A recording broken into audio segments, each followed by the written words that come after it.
Chapter 84 of the Count of Monte Cristo. The Count of Monte Cristo by Alexandre Dumas. Chapter 84. Beauchamp. The daring attempt to rob the count was the topic of conversation throughout Paris for the next fortnight. The dying man had signed a deposition declaring Benedetto to be the assassin. The police had orders to make the strictest search for the murderer. Caderousse's knife, dark lantern, bunch of keys, and clothing, excepting the waistcoat, which could not be found, were deposited at the registry. The corpse was conveyed to the morgue. The count told everyone that this adventure had happened during his absence at Château, and that he only knew what was related by the Abbé Busoni, who that evening by mere chance had requested to pass the night in his house to examine some valuable books in his library. Bertuccio alone turned pale whenever Benedetto's name was mentioned in his presence, but there was no reason why anyone should notice his doing so. Villefort, being called on to prove the crime, was preparing his brief with the same ardour that he was accustomed to exercise when required to speak in criminal cases. But 3 weeks had already passed, and the most diligent search had been unsuccessful. The attempted robbery and the murder of the robber by his comrade were almost forgotten in anticipation of the approaching marriage of Mlle. Danglars to Count Andrea Cavalcanti.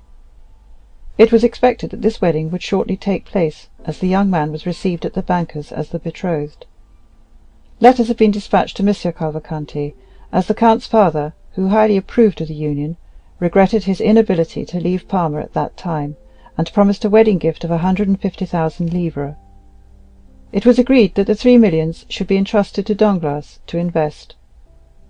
Some persons had warned the young man of the circumstances of his future father-in-law, who had of late sustained repeated losses. But with sublime disinterestedness and confidence the young man refused to listen, or to express a single doubt to the baron. The baron adored Count Andrea Cavalcanti. Not so Mademoiselle Eugénie Danglars. With an instinctive hatred of matrimony, she suffered Andrea's attentions in order to get rid of Morcerf, but when Andrea urged his suit, she betrayed an entire dislike to him. The baron might possibly have perceived it, but attributing it to a caprice, feigned ignorance. The delay demanded by Beauchamp had nearly expired. Morcerf appreciated the advice of Monte Cristo to let things die away of their own accord. No one had taken up the remark about the general, and no one had recognized in the officer who betrayed the castle of Yanina the noble count in the House of Peers. Albert, however, felt no less insulted. The few lines which had irritated him were certainly intended as an insult. Besides, the manner in which Beauchamp had closed the conference left a bitter recollection in his heart. He cherished the thought of the duel, hoping to conceal its true cause even from his seconds. Beauchamp had not been seen since the day he visited Albert, and those of whom the latter inquired always told him he was out on a journey which would detain him some days. Where he was no one knew. One morning Albert was awakened by his valet de chambre, who announced Beauchamp. Albert rubbed his eyes, ordered his servant to introduce him into the small smoking-room on the ground floor, dressed himself quickly, and went down. He found Beauchamp pacing the room. On perceiving him, Beauchamp stopped. "Your arrival here without waiting my visit to your house today looks well, sir," said Albert. "Tell me, may I shake hands with you, saying, 'Beauchamp, acknowledge you have injured me, and retain my friendship,' or must I simply propose to you a choice of arms?" "Albert," said Beauchamp, with a look of sorrow which stupefied the young man, "let us first sit down and talk." "Rather, sir, before we sit down, I must demand your answer."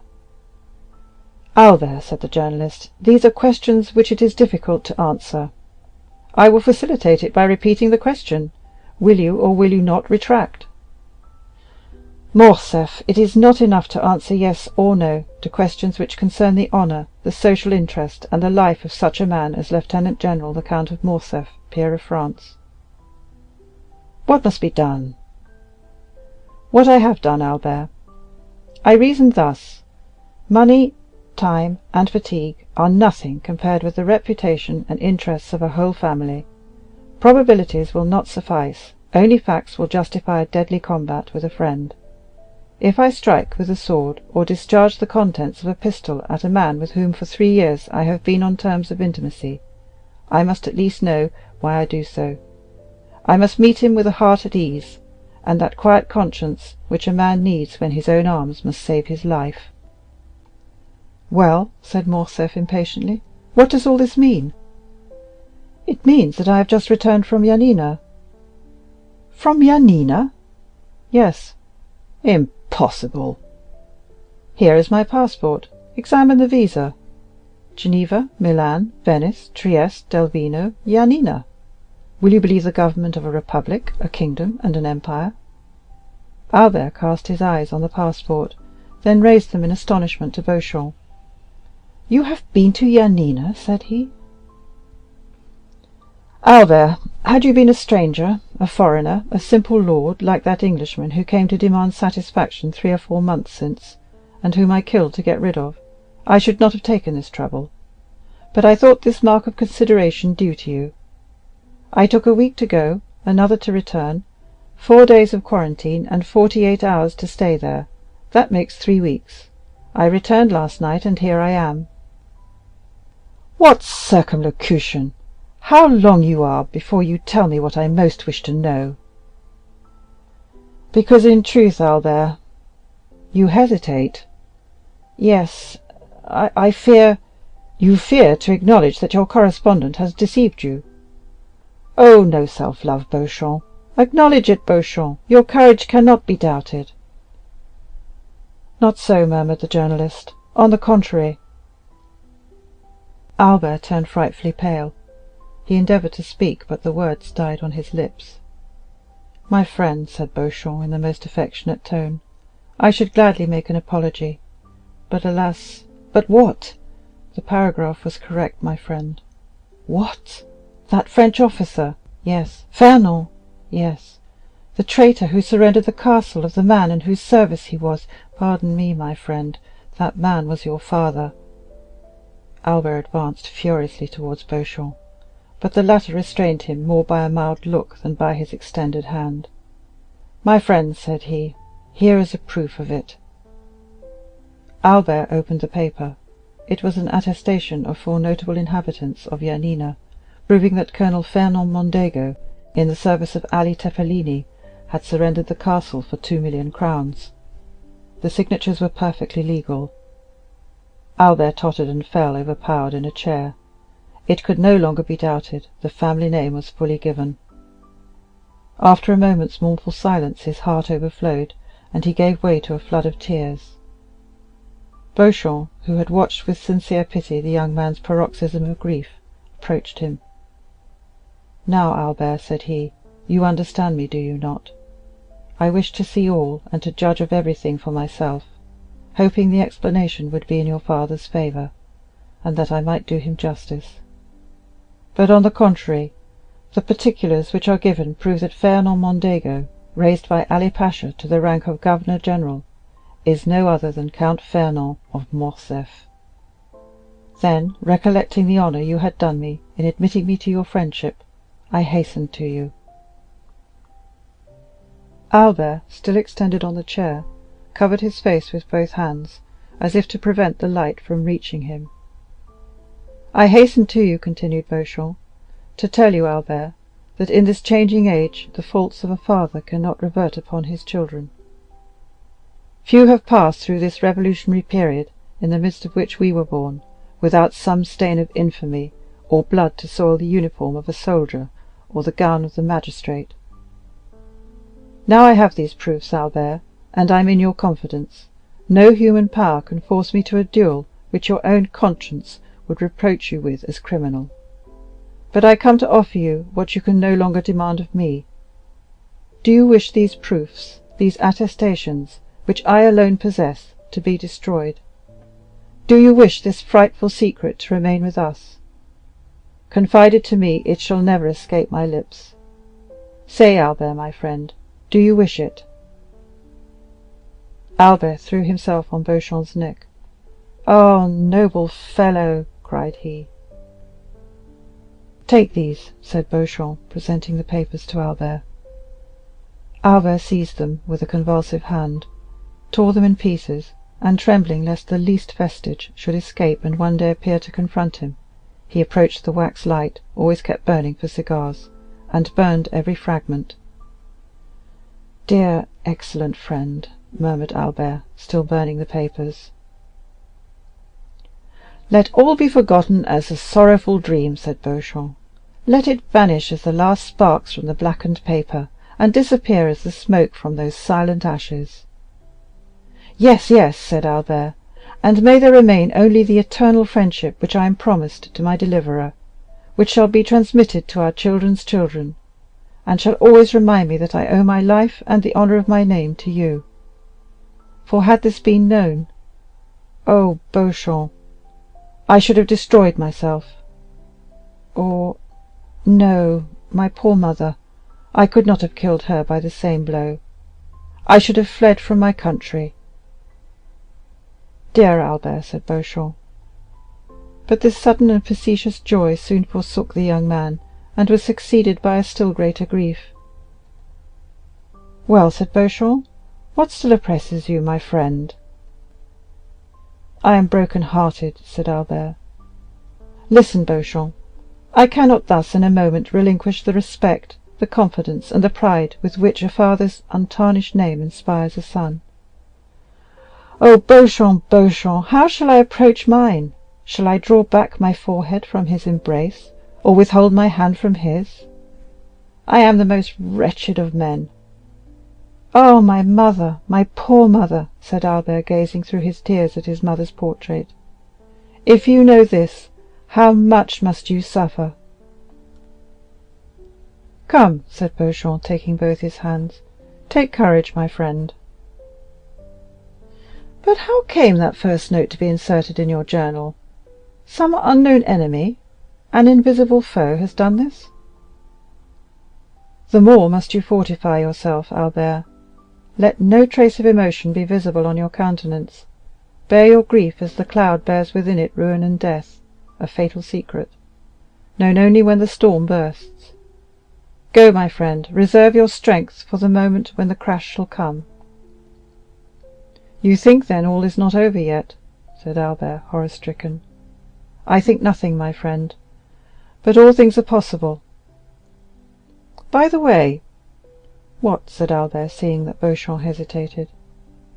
"Are you going to marry Mademoiselle Danglars?" "Why do you ask me now?" "Because the rupture or fulfilment of this engagement is connected with the person of whom we are speaking." "How?" said Albert, whose brow reddened.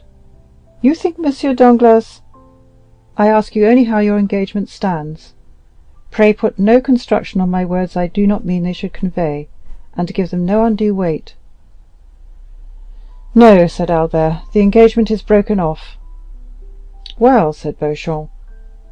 Then, seeing the young man was about to relapse into melancholy, "Let us go out, Albert," said he. "A ride in the wood in the phaeton, or on horseback, will refresh you. We will then return to breakfast, and you shall attend to your affairs and I to mine." "Willingly," said Albert, "but let us walk. I think a little exertion would do me good." The two friends walked out on the fortress.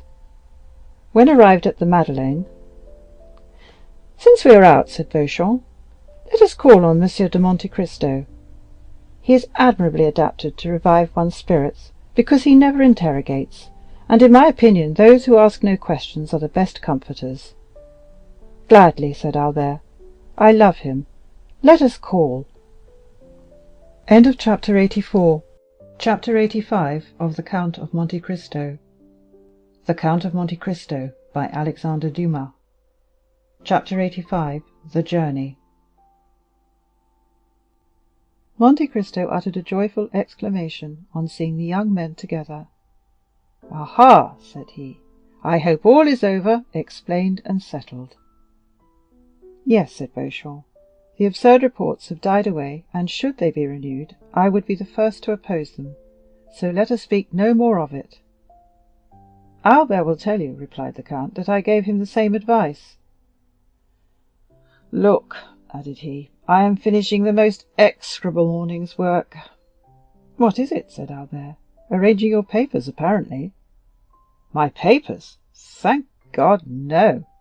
My papers are all in capital order, because I have none. But Monsieur Cavalcanti's—" "Monsieur Cavalcanti's?" asked Beauchamp. "Yes. Do you not know that this is a young man whom the count is introducing?" said Morcerf. "Let us not misunderstand each other," replied Monte Cristo.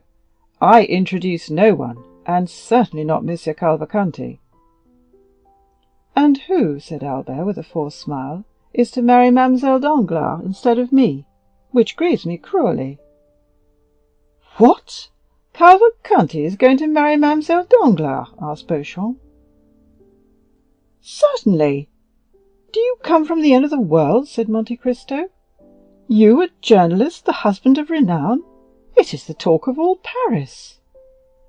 "And you, count, have made this match?" asked Beauchamp. "I? Silence, purveyor of gossip! Do not spread that report. I make a match? No, you do not know me. I have done all in my power to oppose it." "Ah, I understand," said Beauchamp, "on our friend Albert's account." "On my account?" said the young man.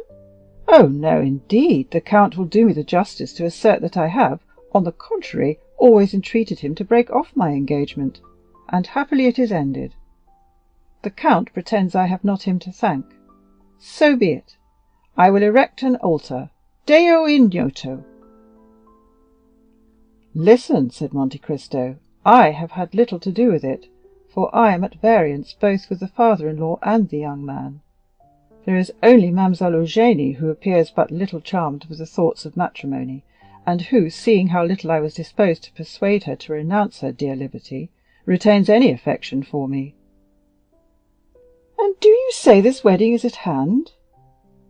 "Oh, yes, in spite of all I could say. I do not know the young man. He is said to be of good family and rich, but I never trust to vague assertions. I have warned Monsieur Danglars of it till I'm tired, but he is fascinated with his Luccanese. I have even informed him of a circumstance I consider very serious. The young man was either charmed by his nurse, stolen by gypsies, or lost by his tutor. I scarcely know which, but I do know his father lost sight of him for more than 10 years. What he did during those 10 years, God only knows. Well, all that was useless. They have commissioned me to write to the major to demand papers, and here they are. I send them, but like Pilate, washing my hands." "And what does Mademoiselle d'Armilly say to you for robbing her of her pupil?" "Oh, well, I don't know, but I understand that she is going to Italy. Madame Danglars asked me for letters of recommendation for the impresarii. I gave her a few lines for the director of the Val Theatre, who is under some obligation to me. But what is the matter, Albert? You look dull. Are you after all unconsciously in love with Mademoiselle Eugénie?" "I am not aware of it," said Albert, smiling sorrowfully. Beauchamp turned to look at some paintings. "But," continued Monte Cristo, "you are not in your usual spirits." "I have a dreadful headache," said Albert. "Well, my dear viscount," said Monte Cristo, "I have an infallible remedy to propose to you." "What is that?" asked the young man. "A change." "Indeed?" said Albert. "Yes, and as I am just now excessively annoyed, I shall go from home. Shall we go together?" "You annoyed, count?" said Beauchamp. "And by what?" "Ah, you think very lightly of it. I should like to see you with a brief preparing in your house." "What brief?" "The one M. de Villefort is preparing against my amiable assassin, some brigand escaped from the gallows, apparently." "True," said Beauchamp, "I saw it in the paper. Who is this Caderousse?" "Some provincial, it appears. M. de Villefort heard of him at Marseilles, and M. Danglars recollects having seen him. Consequently, the procureur is very active in the affair, and the prefect of police very much interested. And thanks to that interest, for which I am very grateful, they send me all the robbers of Paris and the neighborhood, under the pretense of their being Caderousse's murderers. so that in 3 months, if this continues, every robber and assassin in France will have the plan of my house at his finger's end. I am resolved to desert them and go to some remote corner of the earth, and shall be happy if you will accompany me, Viscount." "Willingly." "Then it is settled?" "Yes, but where?" "I have told you. Where the air is pure, where every sound soothes, where one is sure to be humbled, however proud may be his nature. I love that humiliation, I, who am master of the universe, as was Augustus." "But where are you really going?" "To sea, Viscount. You know I am a sailor. I was rocked when an infant in the arms of old Ocean, and on the bosom of the beautiful Amphitrite. I have sported with the green mantle of the one and the azure robe of the other. I love the sea as a mistress, and pine if I do not often see her." "Let us go, Count." "To sea?" "Yes." "You accept my proposal?" "I do." "Well, Viscount, there will be in my courtyard this evening a good travelling britska with 4 post horses, in which one may rest as in a bed." "Monsieur Beauchamp, it holds 4 very well. Will you accompany us?" "Thank you, I have just returned from sea." "What, you have been to sea?" "Yes, I've just made a little excursion to the Borromin Islands." "What of that? Come with us," said Albert. "No, dear Morcerf, you know I only refuse when the thing is impossible. Besides, it is important," added he in a low tone, "that I should remain in Paris just now to watch the paper."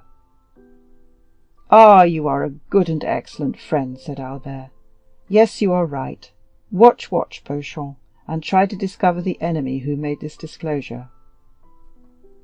Albert and Beauchamp parted, the last pressure of their hands expressing what their tongues could not before a stranger. "Beauchamp is a worthy fellow," said Monte Cristo when the journalist was gone. "Is he not, Albert?" "Yes, and a sincere friend. I love him devotedly. But now we are alone, although it is immaterial to me, where are we going?" "Into Normandy, if you like." "Delightful. Shall we be quite retired, have no society, no neighbors?" "Our companions will be riding horses, dogs to hunt with, and a fishing boat." "Exactly what I wish for. I will apprise my mother of my intention, and return to you." "But shall you be allowed to go into Normandy?" "I may go where I please. Yes, I am aware you may go alone, since I once met you in Italy. But to accompany the mysterious Monte Cristo?" "You forget, count, that I have often told you of the deep interest my mother takes in you." "Woman is fickle," said Francis I. "Woman is like a wave of the sea," said Shakespeare. Both the great king and the great poet ought to have known woman's nature well.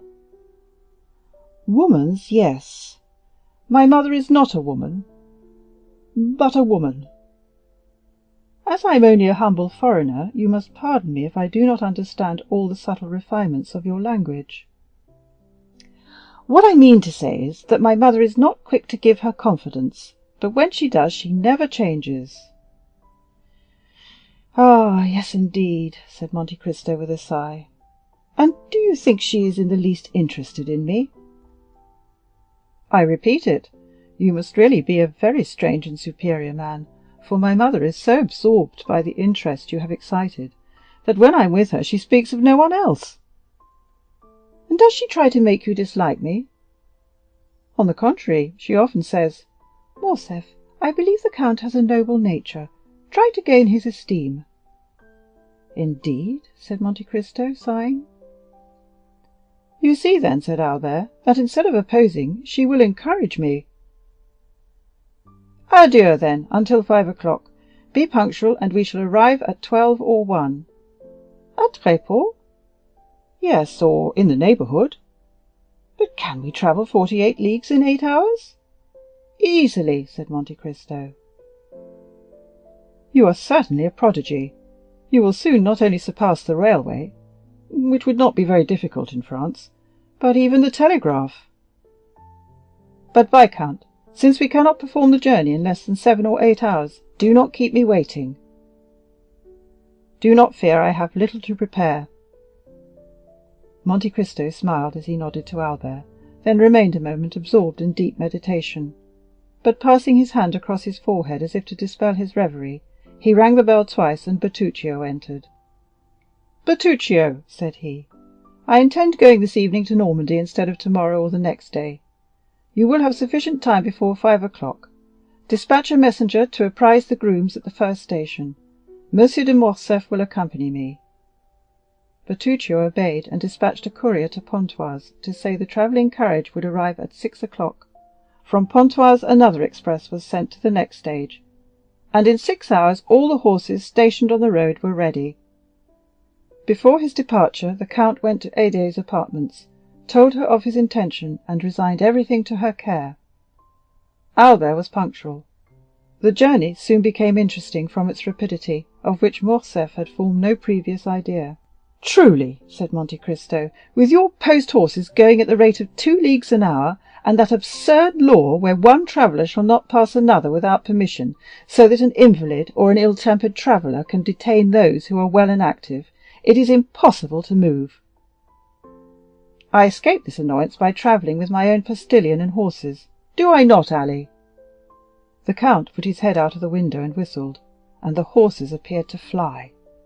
The carriage rolled with a thundering noise over the pavement, and everyone turned to notice the dazzling meteor. Ali, smiling, repeated the sound, grasped the reins with a firm hand, and spurred his horses, whose beautiful manes floated in the breeze. This child of the desert was in his element, and with his black face and sparkling eyes appeared in the cloud of dust he raised like the genius of the simoom and the god of the hurricane. "I never knew till now the delight of speed," said Morcerf, and the last cloud disappeared from his brow. "But where the devil did you get such horses? Are they made to order?" "Precisely," said the count. 6 years since I bought a horse in Hungary remarkable for its swiftness. The 32 that we shall use tonight are its progeny. They are all entirely black, with the exception of a star upon the forehead." "That is perfectly admirable. But what do you do, count, with all these horses?" "You see, I travel with them." "But you are not always travelling." "When I no longer require them, Bertuccio will sell them, and he expects to realize 30 or 40,000 francs by the sale. But no monarch in Europe will be wealthy enough to purchase them." "Then he will sell them to some Eastern vizier, who will empty his coffers to purchase them, and refill them by applying the bastinado to his subjects." "Count, may I suggest one idea to you?" "Certainly." "It is that, next to you, Bertuccio must be the richest gentleman in Europe." "You are mistaken, viscount. I believe he has not a franc in his possession." "Then he must be a wonder." "My dear count, if you tell me many more marvellous things, I warn you I shall not believe them." "I countenance nothing that is marvellous, Monsieur Albert. Tell me, why does a steward rob his master?" "Because I suppose it's his nature to do so, for the love of robbing." "You are mistaken. It is because he has a wife and family, and ambitious desires for himself and them. Also because he is not sure of always retaining his situation, and wishes to provide for the future. Now, Monsieur Bertuccio is alone in the world. He uses my property without accounting for the use he makes of it. He is sure never to leave my service." "Why?" "Because I should never get a better." "Probabilities are deceptive." "But I deal in certainties. He is the best servant over whom one has the power of life and death." "Do you possess that right over Bertuccio?" "Yes." There are words which close a conversation with an iron door. Such was the count's yes. The whole journey was performed with equal rapidity. The 32 horses, dispersed over 7 stages, brought them to their destination in 8 hours. At midnight they arrived at the gate of a beautiful park. The porter was in attendance. He had been apprised by the groom of the last stage of the count's approach. At 2:30 in the morning Morcerf was conducted to his apartments, where a bath and supper were prepared. The servant who had travelled at the back of the carriage waited on him. Baptistin, who rode in the front, attended the count. Albert bathed, took his supper, and went to bed. All night he was lulled by the melancholy noise of the surf. On rising he went to his window, which opened on a terrace having the sea in front, and at the back a pretty park bounded by a small forest. In a creek lay a little sloop, with a narrow keel and high masts, bearing on its flag the Monte Cristo arms, which were a mountain of a sea azure, with a cross gules on the shield. Around the schooner lay a number of small fishing boats belonging to the fishermen of the neighbouring village, like humble subjects awaiting orders from their queen. There, as in every spot where Monte Cristo stopped, if but for 2 days, luxury abounded, and life went on with the utmost ease. Albert found in his anteroom 2 guns, with all the accoutrements for hunting, a lofty room on the ground floor containing all the ingenious instruments the English, eminent in piscatory pursuits, since they are patient and sluggish, have invented for fishing. The day passed in pursuing those exercises in which Monte Cristo excelled. They killed 12 pheasants in the park, as many trout in the stream, dined in a summer house overlooking the ocean, and took tea in the library. Towards the evening of the 3rd day, Albert, completely exhausted with the exercise which invigorated Monte Cristo, was sleeping in an armchair near the window, while the count was designing with his architect the plan of a conservatory in his house, when the sound of a horse at full speed on the high road made Albert look up. He was disagreeably surprised to see his own valet de chambre, whom he had not brought, that he might not inconvenience Monte Cristo. "Florentin here!" cried he, starting up. "Is my mother ill?" And he hastened to the door. Monte Cristo watched and saw him approach the valet, who drew a small sealed parcel from his pocket, containing a newspaper and a letter.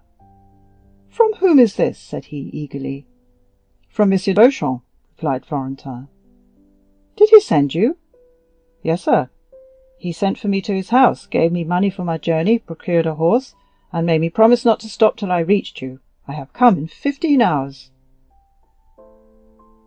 Albert opened the letter with fear, uttered a shriek on reading the first line, and seized the paper. His sight was dimmed, his legs sank under him, and he would have fallen had not Florentin supported him. "Poor young man," said Monte Cristo in a low voice. "It is then true that the sin of the father shall fall on the children to the 3rd and 4th generation." Meanwhile Albert had revived, and continuing to read, he threw back his head, saying, "Florentin, is your horse fit to return immediately?" "It is a poor lame post horse." "In what state was the house when you left?" "All was quiet, but on returning from M. Beauchamp's I found Madame in tears. She had sent for me to know when you would return. I told her my orders from M. Beauchamp. She first extended her arms to prevent me, but after a moment's reflection— "Yes, go, Florentin," she said, "and may he come quickly." "Yes, my mother," said Albert, "I will return, and woe to the infamous wretch! But first of all I must get there." He went back to the room where he had left Monte Cristo. 5 minutes had sufficed to make a complete transformation in his appearance. His voice had become rough and hoarse, his face was furrowed with wrinkles, his eyes burned under the blue-veined lids, and he tottered like a drunken man. "Count," said he, "I thank you for your hospitality, which I would gladly have enjoyed longer, but I must return to Paris." "What has happened?" "A great misfortune, more important to me than life. Don't question me, I beg you, but lend me a horse." "My stables are at your command, viscount, but you will kill yourself by riding on horseback. Take a post-chaise or a carriage." "No, it would delay me, and I need the fatigue you warn me of. It'll do me good." Albert reeled as if he had been shot, and fell on a chair near the door. Monte Cristo did not see this second manifestation of physical exhaustion. He was at the window, calling, "Ali, a horse for Monsieur de Morcerf! Quick, he is in a hurry!" These words restored Albert. He darted from the room, followed by the count. "Thank you," cried he, throwing himself on his horse. "Return as you can, Florentin. Must I use any password to procure a horse?" "Only dismount, another will be immediately saddled." Albert hesitated a moment. "You may think my departure strange and foolish," said the young man. "You do not know how a paragraph in a newspaper may exasperate one. Read that," said he, "when I am gone, that you may not be witness of my anger." While the count picked up the newspaper, he put spurs to his horse, which leapt in astonishment at such an unusual stimulus, and shot away with the rapidity of an arrow. The count watched him with a feeling of compassion, and when he had completely disappeared, read as follows: "The French officer in the service of Ali Pasha of Yanina, alluded to 3 weeks since in the Impartial, who not only surrendered the castle of Yanina, but sold his benefactor to the Turks, styled himself truly, at that time, Fernand, as our esteemed contemporary states. But he has since added to his Christian name a title of nobility and a family name. He now calls himself the Count of Morcerf, and ranks among the peers." Thus the terrible secret which Beauchamp had so generously destroyed appeared again like an armed phantom, and another paper, deriving its information from the malicious source, had published 2 days after Albert's departure for Normandy the few lines which had rendered the unfortunate young man almost crazy. End of chapter 85. Chapter 86 of the Count of Monte Cristo. The Count of Monte Cristo by Alexandre Dumas. Chapter 86. The Trial. At 8 o'clock in the morning, Albert had arrived at Beauchamp's door. The valet de chambre had received orders to usher him in at once. Beauchamp was in his bath. "Here I am," said Albert. "Well, my poor friend," replied Beauchamp, "I expected you." "I need not say I think you are too faithful and too kind to have spoken of that painful circumstance. Your having sent for me is another proof of your affection. So, without losing time, tell me, have you the slightest idea whence this terrible blow proceeds?" "I think I have some clue." "But first, tell me all the particulars of this shameful plot."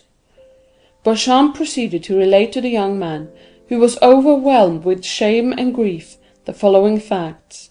2 days previously, the article had appeared in another paper besides the Impartial, and, what was more serious, one that was well known as a government paper. Beauchamp was breakfasting when he read the paragraph. He sent immediately for a cabriolet, and hastened to the publisher's office. Although professing diametrically opposite principles from those of the editor of the other paper, Beauchamp, as it sometimes, we may say often happens, was his intimate friend. The editor was reading, with apparent delight, a leading article in the same paper on beet sugar, probably a composition of his own. "Ah, pardieu," said Beauchamp, "with the paper in your hand, my friend, I need not tell you the cause of my visit." "Are you interested in the sugar question?" asked the editor of the ministerial paper. "No," replied Beauchamp, "I have not considered the question. A total different subject interests me." "What is it?"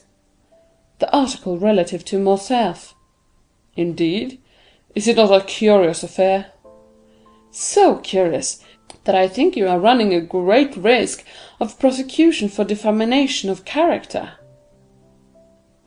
"Not at all. We have received with the information all the requisite proofs, and we are quite sure Monsieur de Morcerf will not raise his voice against us. Besides, it is rendering a service to one's country to denounce these wretched criminals who are unworthy of the honour bestowed on them." Beauchamp was thunderstruck. "Who, then, has so correctly informed you?" asked he, "for my paper, which gave the first information on the subject, has been obliged to stop for want of proof, and yet we are more interested than you in exposing Monsieur de Morcerf, as he is a peer of France, and we are of the opposition." "Oh, that is very simple. We have not sought to scandalize. This news was brought to us. A man arrived yesterday from Yanina, bringing a formidable array of documents, and when he hesitated to publish the accusatory article, he told us it should be inserted in some other paper. Beauchamp understood that nothing remained but to submit, and left the office to dispatch a courier to Morcerf.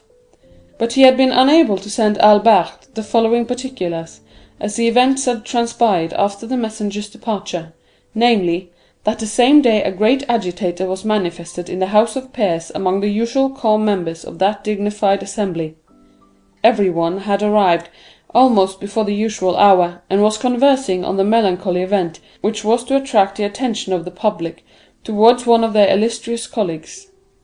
Some were perusing the article, others making comments and recalling circumstances which sustained the charges still more. The Count of Morcerf was no favourite with his colleagues. Like all upstarts, he had had recourse to a great deal of haughtiness to maintain his position. The true nobility laughed at him, the talented repelled him, and the honourable instinctively despised him. He was, in fact, in the unhappy position of the victim marked for sacrifice. The finger of God once pointed at him, every one was prepared to raise the hue and cry. The Count of Morcerf alone was ignorant of the news. He did not take in the paper containing the defamatory article, and had passed the morning in writing letters and in trying a horse. He arrived at his usual hour, with a proud look and insolent demeanour. He alighted, passed through the corridors, and entered the house, without observing the hesitation of the doorkeepers or the coolness of his colleagues. Business had already been going on for half an hour when he entered. Everyone held the accusing paper, but, as usual, no one liked to take upon himself the responsibility of the attack. At length an honourable pair, Morcerf's acknowledged enemy, ascended the tribune with that solemnity which announced that the expected moment had arrived. There was an impressive silence. Morcerf alone knew not why such profound attention was given to an orator who was not always listened to with so much complacency. The Count did not notice the introduction, in which the speaker announced that his communication would be of that vital importance that it demanded the undivided attention of the House.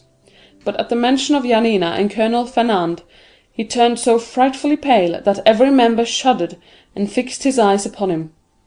Moral wounds have this peculiarity: they may be hidden, but they never close; always painful, always ready to bleed when touched, they remain fresh and open in the heart.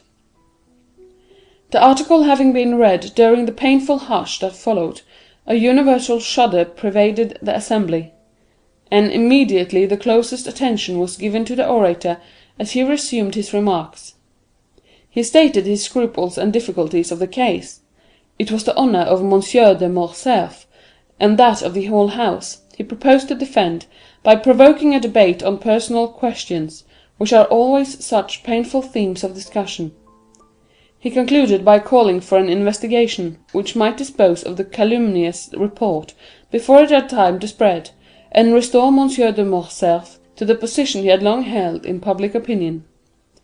Morcerf was so completely overwhelmed by this great and unexpected calamity that he could scarcely stammer a few words as he looked around on the assembly.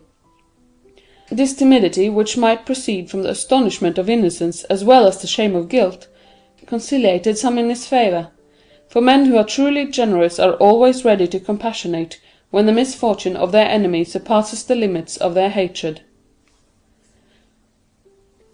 The president put it to vote, and it was decided that the investigation should take place.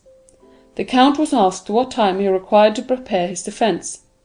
Morcerf's courage had revived when he found himself alive after this horrible blow. "My lords," answered he, "it is not by time I could repel the attack made on me by enemies unknown to me, and doubtless hidden in obscurity. It is immediately, and by a thunderbolt, that I must repel the flash of lightning which, for a moment, startled me. Oh, that I could, instead of taking up this defence, shed my last drop of blood to prove to my noble colleagues that I am their equal in worth." These words made a favourable impression on behalf of the accused. "I demand, then, that the examination shall take place as soon as possible, and I will furnish the House with all necessary information." "What day do you fix?" asked the president. "Today I am at your service," replied the count. The president rang the bell. "Does the House approve that the examination should take place today?" "Yes," was the unanimous answer. A committee of 12 members was chosen to examine the proofs brought forward by Morcerf. The investigation would begin at 8 o'clock that evening in the committee room, and if postponement were necessary, the proceedings would be resumed each evening at the same hour. Morcerf asked leave to retire. He had to collect the documents he had long been preparing against this storm, which his sagacity had foreseen. Albert listened, trembling now with hope, then with anger, and then again with shame, for from Beauchamp's confidence he knew his father was guilty, and he asked himself how, since he was guilty, he could prove his innocence. Beauchamp hesitated to continue his narrative. "What next?" asked Albert. "What next, my friend? You impose a painful task on me. Must you know all?" "Absolutely, and rather from your lips than another's." "Muster up your courage, then, for never have you required it more." Albert passed his hand over his forehead, as if to try his strength, as a man who is prepared to defend his life proves his shield and bends his sword. He thought himself strong enough, for he mistook fever for energy. "Go on," said he. "The evening arrived. All Paris was in expectation. Many said your father had only to show himself to crush the charge against him. Many others said he would not appear, while some asserted that they had seen him start for Brussels. Another went to the police officer to inquire if he had taken out a passport. I used all my influence with one of the committee, a young peer of my acquaintance, to get admission to one of the galleries. He called for me at 7 o'clock, and, before anyone had arrived, asked one of the doorkeepers to place me in a box. I was concealed by a column, and might witness that whole of the terrible scene which was about to take place. At 8 o'clock all were in their places, and Monsieur de Morcerf entered at the last stroke. He held some papers in his hand. His countenance was calm, and his step firm, and he was dressed with great care in his military uniform, which was buttoned completely up to the chin. His presence produced a good effect. The committee was made up of liberals, several of whom came forward to shake hands with him. Albert felt his heart bursting at these particulars, but gratitude mingled with his sorrow. He would gladly have embraced those who had given his father this proof of esteem, at a moment when his honour was so powerfully attacked. At this moment one of the doorkeepers brought in a letter for the president. "You are at liberty to speak, Monsieur de Morcerf," said the president, as he unsealed the letter, and the count began his defence, I assure you, Albert, in a most eloquent and skilful manner. He produced documents proving that the vizier of Yanina had up to the last moment honoured him with his entire confidence, since he had interested him with a negotiation of life and death with the emperor. He produced a ring, his mark of authority, with which Ali Pasha generally sealed his letters, and which the latter had given him, that he might on his return at any hour of the day or night gain access to the presence, even in the harem. Unfortunately, the negotiation failed, and when he returned to defend his benefactor, he was dead. But, said the count, so great was Ali Pasha's confidence, that on his deathbed he resigned his favourite mistress and her daughter to my care. Albert started on hearing these words. The history of Haydée recurred to him, and he remembered what she had said of that message and the ring, and the manner in which she had been sold and made a slave. "And what effect did this discourse produce?" anxiously inquired Albert.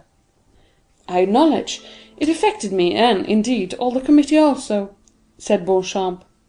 Meanwhile, the president carelessly opened the letter which had been brought to him, but the first line aroused his attention. He read them again and again, and fixing his eyes on Monsieur de Morcerf. "Count," said he, "you have said that Vizier of Yanina confided his wife and daughter to your care." "Yes, sir," replied Morcerf, "but in that, like all the rest, misfortune pursued me. On my return, Vasiliki and her daughter Haydée had disappeared." "Did you know them?" "My intimacy with the pasha and his unlimited confidence had gained me an introduction to them, and I had seen them above 20 times." "Have you any idea what became of them?"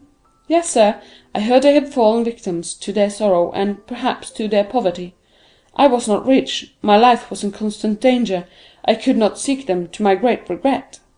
The president frowned imperceptibly. "Gentlemen," said he, "you have heard the Count de Morcerf's defence. Can you, sir, produce any witnesses to the truth of what you have asserted?"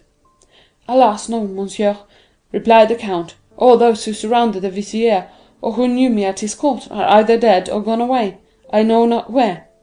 I believe that I alone, of all my countrymen, survived that dreadful war.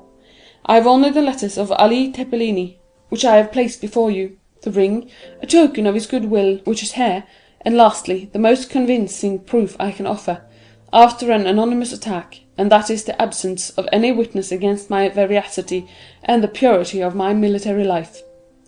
A murmur of approbation ran through the assembly, and at this moment, Albert, had nothing more transpired, your father's cause had been gained. It only remained to put it to the vote, when the president resumed: "Gentlemen, and you, monsieur, you will not be displeased, I presume, to listen to one who calls himself a very important witness, and who has just presented himself. He is, doubtless, come to prove the perfect innocence of our colleague. Here is a letter I have just received on the subject. Shall it be read, or shall it be passed over? And shall we take no notice of this incident?" Monsieur de Morcerf turned pale, and clenched his hand on the papers he held. The committee decided to hear the letter. The count was thoughtful and silent.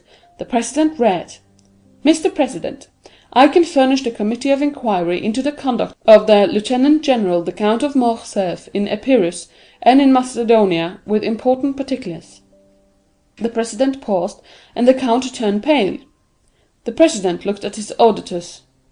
"Proceed," was heard on all sides. The president resumed: "I was on the spot at the death of Ali Pasha. I was present during his last moments. I know what is become of Vasiliki and Haydée. I am at the command of the committee, and even claim the honor of being heard. I shall be in the lobby when this note is delivered to you."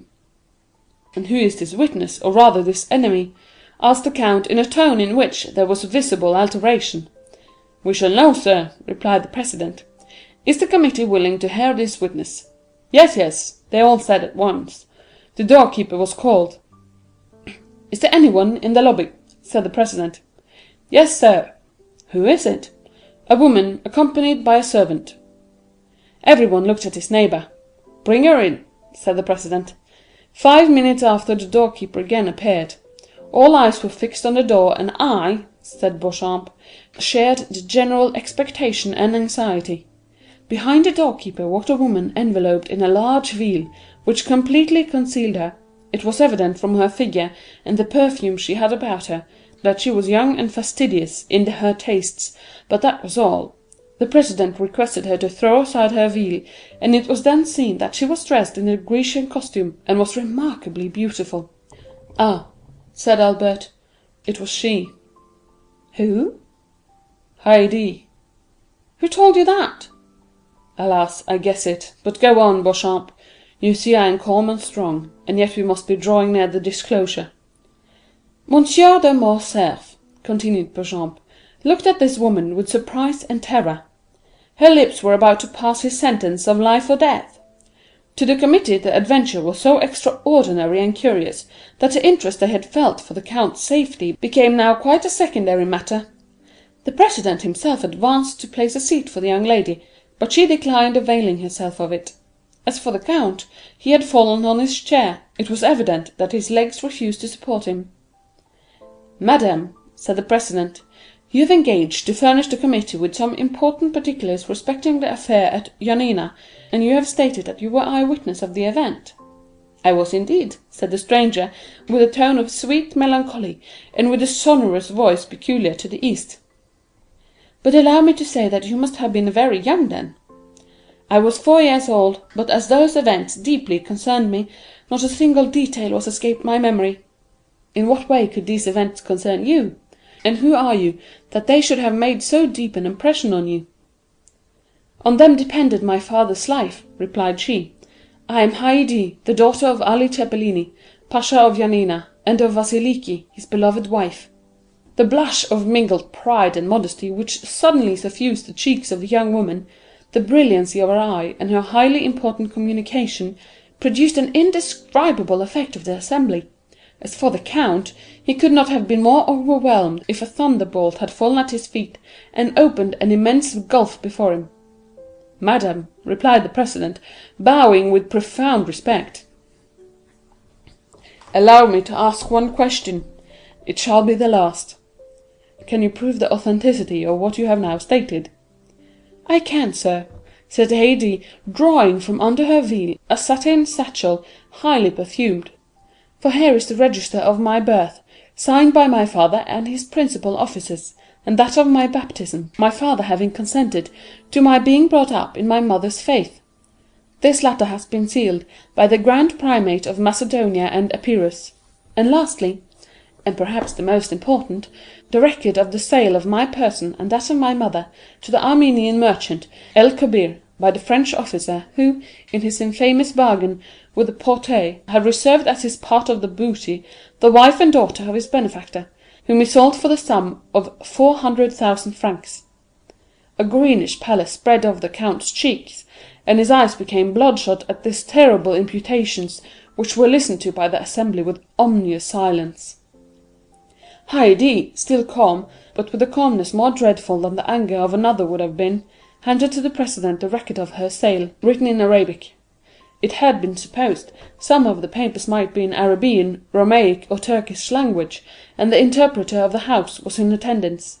One of the noble peers, who was familiar with the Arabic language, having studied it during the famous Egyptian campaign, followed with his eye as the translator read aloud: "I, El Kobbir, a slave merchant and purveyor of the harem of his highness, a knowledge having received for transmission to the sublime emperor from the French lord the Count of Monte Cristo an emerald valued at 800,000 francs, as a ransom for a young Christian slave of 11 years of age, named Haydée, the acknowledged daughter of the late Ali Tepelini, Pasha of Yanina, and of Vasiliki, his favourite, she having been sold to me 7 years previously with her mother, who had died on arriving Constantinople, by a French colonel in the service of the Vizier Ali Tepelini, named Fernand Mondego. The above-mentioned purchase was made on his Highness's account, whose mandate I had, for the sum of 400,000 francs, given at Constantinople by authority of his Highness in the year 1247 of the Hegira. Signed, El Kobbir. That this record should have all due authority, it shall bear the imperial seal, which the vendor is bound to have affixed to it." Near the merchant's signature there was, indeed, the seal of the sublime emperor. A dreadful silence followed the reading of this document. The count could only stare, and his face, fixed as if unconsciously on Haydée, seemed one of fire and blood. "Madam," said the president, "may reference be made to the Count of Monte Cristo, who is now, I believe, in Paris?" "Sir," replied Haydée, "the Count of Monte Cristo, my foster-father, has been in Normandy the last 3 days." "Who then has counselled you to take this step, one for which the court is deeply indebted to you, and which is perfectly natural, considering your birth and your misfortunes?" "Sir," replied Haydée, "I have been led to take this step from a feeling of respect and grief. Although a Christian, may God forgive me, I have always sought to revenge my illustrious father. Since I set foot in France, and knew the traitor lived in Paris, I have watched carefully. I live retired in the house of my noble protector, but I do it from choice. I love retirement and silence, because I can live with my thoughts and recollections of past days. But the Count of Monte Cristo surrounds me with every paternal care, and I am ignorant of nothing which passes in the world. I learn all in the silence of my apartments. For instance, I see all the newspapers, every periodical, as well as every new piece of music. And by thus watching the course of the life of others, I learned what had transpired this morning in the house of peers, and what was to take place this evening. Then I wrote." "Then," remarked the president, "the Count of Monte Cristo knows nothing of your present proceedings?" "He is quite unaware of them, and I have but one fear, which is that he should disapprove of what I have done. But it is a glorious day for me," continued the young girl, raising her ardent gaze to heaven, "that on which I find at least an opportunity of avenging my father." The count had not uttered one word the whole of this time. His colleagues looked at him, and doubtless pitied his prospects, blighted under the perfumed breath of a woman. His misery was depicted in sinister lines in his countenance. "Monsieur de Morcerf," said the president, "do you recognize this lady as the daughter of Ali Tepelini, Pasha of Yanina." "No," said Morcerf, attempting to rise, "it is a base plot, contrived by my enemies." Haydée, whose eyes had been fixed on the floor, as if expecting someone, turned hastily, and seeing the count standing, shrieked, "You do not know me," said she, "while I fortunately recognize you. You are Fernand Mondego, the French officer who led the troops of my noble father. It is you who surrendered the castle of Yanina. It is you who, sent by him to Constantinople to treat with the emperor for the life or death of your benefactor, brought it back a false mandate granting full pardon. It is you who, with that mandate, obtained the pasha's ring, which gave you authority over Selim, the firekeeper. It is you who stabbed Selim. It is you who sold us, my mother and me, to the merchant El Kobbir. Assassin! Assassin! Assassin! You have still on your brow your master's blood. Look, gentlemen, all." These words had been pronounced with such enthusiasm and evident truth, that every eye was fixed on the count's forehead, and he himself passed his hand across it, as if he felt all his blood still lingering there. "You positively recognize Monsieur de Morcerf as the officer Fernand Mondego?" "Indeed I do," cried Haydée. "Oh, my mother, it was you who said, 'You were free, you had a beloved father, you were destined to be almost a queen.' Look well at that man, it is he who raised your father's head on the point of a spear. It is he who sold us, it is he who forsook us. Look well at his right hand, on which he has a large wound. If you forget his features, you would know him by that hand, into which fell, one by one, the gold pieces of the merchant El Kobbir. I know him. Ah, let him say now if he does not recognize me." Each word fell like a dagger on Morcerf, and deprived him of a portion of his energy. As she uttered the last, he hid his mutilated hand hastily in his bosom, and fell back on his seat, overwhelmed by the wretchedness and despair. This scene completely changed the opinion of the assembly respecting the accused count. "Count of Morcerf," said the president, "do not allow yourself to be cast down. Answer. The justice of the court is supreme and impartial as that of God. It will not suffer you to be trampled on by your enemies without giving you an opportunity of defending yourself. Shall further inquiries be made? Shall 2 members of the house be sent to Yanina? Speak!" Morcerf did not reply. Then all the members looked at each other with terror. They knew the count's energetic and violent temper. It must be, indeed, a dreadful blow which would deprive him of courage to defend himself. They expected that this stupefied silence would be followed by a fiery outburst. "Well," asked the president, "what is your decision?" "I have no reply to make," said the count in a low tone. "Has the daughter of Ali Tebellini spoken the truth?" said the president. "Is she, then, the terrible witness to whose charge you dare not plead not guilty? Have you really committed the crimes of which you are accused?" The count looked around him with an expression which might have softened tigers, but which could not disarm his judges. Then he raised his eyes towards the ceiling, but withdrew them immediately, as if he feared the roof would open and reveal to his distressed view that second tribunal called Heaven, and that other judge named God. Then, with a hasty movement, he tore open his coat, which seemed to stifle him, and flew from the room like a madman. His footstep was heard one moment in the corridor, then the rattling of his carriage wheel as he was driving rapidly away. "Gentlemen," said the president, when silence was restored, "is the Count of Morcerf convicted of felony, treason, and conduct unbecoming a member of this house?" "Yes," replied all the members of the committee of inquiry with a unanimous voice. Haydée had remained until the close of the meeting. She heard the count's sentence pronounced without betraying an expression of joy or pity. Then, drawing her veil over her face, she bowed majestically to the councillors, and left with that dignified step which Virgil attributes to his goddesses. End of chapter 86. Chapter 87 of the Count of Monte Cristo. The Count of Monte Cristo, by Alexandre Dumas. Chapter 87. The Challenge. "Then," continued Beauchamp, "I took advantage of the silence and the darkness to leave the house without being seen. The usher who had introduced me was waiting for me at the door, and he conducted me through the corridors to a private entrance opening into the Rue de Vergigat. I left with mingled feelings of sorrow and delight. Excuse me, Albert, sorrow on your account, and delight with that noble girl, thus pursuing paternal vengeance. Yes, Albert, from whatever source the blow may have proceeded, it may be from an enemy, but that enemy is only the agent of Providence." Albert held his head between his hands. He raised his face, red with shame and bathed in tears, and seizing Beauchamp's arm, "My friend," said he, "my life is ended.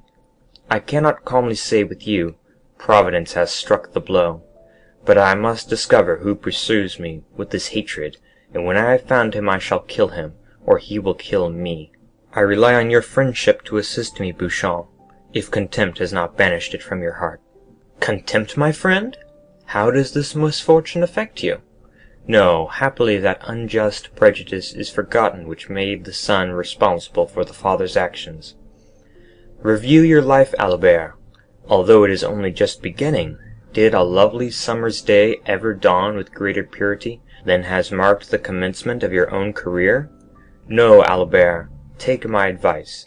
You are young and rich. Leave Paris. All is soon forgotten in this great Babylon of excitement and changing tastes. You will return after 3 or 4 years, with a Russian princess for a bride, and no one will think more of what occurred yesterday than if it had happened 16 years ago. Thank you, my dear Beauchamp. Thank you for the excellent feeling which prompts your advice, but it cannot be. I have told you my wish, or rather my determination. You understand that, interested as I am in this affair, I cannot see it in the same light as you do. What appears to you to emanate from a celestial source seems to me to proceed from one far less pure. Providence appears to me to have no share in this affair, and happily so, for instead of the invisible, impalpable agent of celestial rewards and punishments, I shall find one both palpable and visible, on whom I shall revenge myself. I assure you, for all I have suffered during the last month. Now, I repeat, Beauchamp, I wish to return to human and material existence, and if you are still the friend you profess to be, help me to discover the hand that struck the blow." "Be it so," said Beauchamp. "If you must have me descend to earth, I submit, and if you will seek your enemy, I will assist you, and I will engage to find him, my honor being almost as deeply interested as yours. Well then, you understand, Beauchamp, that we begin our search immediately. Each moment's delay is an eternity for me. The calumniator is not yet punished, and he may hope that he will not be, but, on my honor, if he thinks so, he deceives himself." "Well, listen, Morcerf. Ah, Beauchamp, I see you know something already. You will restore me to life." "I do not say there is any truth in what I am going to tell you, but it is, at least, a ray of light in a dark night. By following it we may, perhaps, discover something more certain. Tell me, satisfy my impatience." "Well, I will tell you what I did not like to mention on my return from Yanina." "Say on." "I went, of course, to the chief banker of the town to make inquiries. At the first word, before I had even mentioned your father's name, 'Ah,' said he, 'I guess what brings you here.' 'How and why?' 'Because a fortnight since I was questioned on the same subject.' 'By whom?' 'By a Paris banker, my correspondent, whose name is Danglars.'" "He!" cried Albert. "Yes, it is indeed he who has so long pursued my father with jealous hatred. He, the man who would be popular, cannot forgive the Count of Morcerf for being created a peer, and this marriage broken off without a reason being assigned. Yes, it is all from the same cause. Make inquiries, Albert, but do not be angry without reason. Make inquiries, and if it be true—" "Oh yes, if it be true," cried the young man, "he shall pay me all I have suffered. Beware, Morcerf, he is already an old man. I will respect his age as he has respected the honor of my family. If my father had offended him, why did he not attack him personally? Oh no, he was afraid to encounter him face to face." "I do not condemn you, Albert, I only restrain you. Act prudently. Oh, do not fear. Besides, you will accompany me. Beauchamp, solemn transactions should be sanctioned by a witness. Before this day closes, if Monsieur Danglars is guilty, he shall cease to live, or I shall die. Pardieu, Beauchamp, mine shall be a splendid funeral." "When such resolutions are made, Albert, they should be promptly executed." Do you wish to go to Monsieur Danglars? Let us go immediately." They sent for a cabriolet. On entering the banker's mansion, they perceived the phaeton and servant of Monsieur Andrea Cavalcanti. "Ah, parbleu, that's good," said Albert with a gloomy tone. "If Monsieur Danglars will not fight me, I will kill his son-in-law. Cavalcanti will certainly fight." The servant announced the young man, but the banker, recollecting what had transpired the day before, did not wish him admitted. It was, however, too late. Albert had followed his footman, and hearing the order given, forced the door open, and followed by Beauchamp, found himself in the banker's study. "Sir," cried the latter, "am I no longer at liberty to receive whom I choose in my house?" "You appear to forget yourself sadly." "No, sir," said Albert coldly. "There are circumstances in which one cannot, except through cowardice, I offer you that refuge, refuse to admit certain persons at least." "What is your errand then with me, sir?" "I mean," said Albert, drawing near, and without apparently noticing Cavalcanti, who stood with his back towards the fireplace, "I mean to propose a meeting in some retired corner, where no one will interrupt us for 10 minutes. That will be sufficient. Where, 2 men having met, one of them will remain on the ground." Danglars turned pale. Cavalcanti moved a step forward, and Albert turned towards him. "And you too," said he. "Come, if you like, monsieur. You have a claim, being almost one of the family, and I will give as many rendezvous of that kind as I can find persons willing to accept them." Cavalcanti looked at Danglars with a stupefied air, and the latter, making an effort, arose and stepped between the 2 young men. Albert's attack on Andrea had placed him on a different footing, and he hoped this visit had another cause than that he had at first supposed. "Indeed, sir," said he to Albert, "if you are come to quarrel with this gentleman because I preferred him to you, I shall resign the case to the king's attorney." "You mistake, sir," said Morcerf with a gloomy smile. "I am not referring in the least to matrimony, and I only addressed myself to Monsieur Cavalcanti because he appeared disposed to interfere between us. In one respect you are right, for I am ready to quarrel with everyone today, but you have the first claim, Monsieur Danglars." "Sir," replied Danglars, pale with anger and fear, "I warn you, when I have the misfortune to meet with a mad dog, I kill it, and far from thinking myself guilty of a crime, I believe I do society a kindness. Now if you are mad and try to bite me, I will kill you without pity. Is it my fault that your father has dishonored himself?" "Yes, miserable wretch," cried Morcerf, "it is your fault." Danglars retreated a few steps. "My fault?" said he. "You must be mad. What do I know of the Grecian affair?